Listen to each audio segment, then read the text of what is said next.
आज हूँ प्राची गुरुधर्म क्षेत्र प्रतिष्ठाता प्रेमाचार्य मधुसूदन 69तम गुरुभक्त सम्मेलन। आज पवित्र अक्षय तृतीया, आज भगवान जगन्नाथ महाप्रभु दिव्य पूजा चली।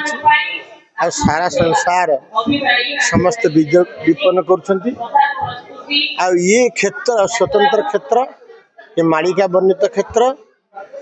बहु 600 वर्ष पूर्व अच्युतानंद बहुत तांकर मालिकार बा तांकर जो शास्त्र लिखी जाइछन्ति लक्षे ग्रंथ लिखिछन्ति। ता भीतर केतोटी ग्रंथ लिखिछन्ति मधुर कूल जन्म होइब मधुदास नाम ख्यात प्राची कूल आश्रम हो जाग यज्ञ। बत ये प्राची कूल आगिलार पीठ पुराण रे अच्युतानंद जो महापुरुष से आगिलार को करी जाइछन्ति जे एठी जने संत महात्मा महापुरुष आसबे जमी आगिलारू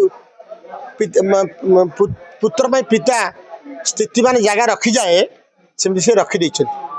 केवल सी आसिले तांकर लीला एठी करिवे।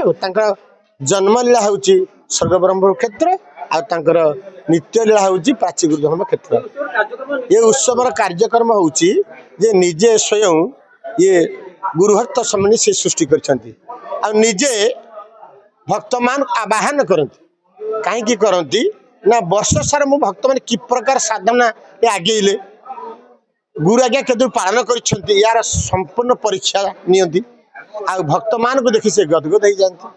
जमी पिला माने बापा देखी पिला मान को गदगद हो जाए सेमती से निजे ताकर पिला मान देखी आनंद हुंती खुशी हुंती आ समस्त को विभिन्न प्रकार दिव्य बाणी शुणाती आलोचना शुणाती कथा कहती जे कौ घड़ी केमिति कौ भक्त केमिति पालन करिए कहार कौन कामना वासना अच्छे समस्त से पूर्ण कर। बड़ कथा है आज हूँ गुरुभक्त सम्मेलन।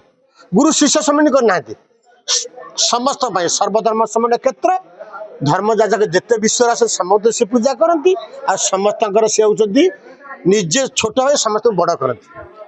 तेणु लक्ष्य थिला जे ये सब जिते प्रकार संप्रदाय तो गुरु मो गुरु जो बड़ सान भेदभाव दूर करने ये प्राची धर्म क्षेत्र से निष्पष्ट कर समस्त धर्म जाजक रखिंट बाणी पालन करती विग्रह पूजा करती समस्त भक्त शिष्य मान डाकी जो जन्म उत्सव है से पालन भी निजे करती। बोलान देखबा।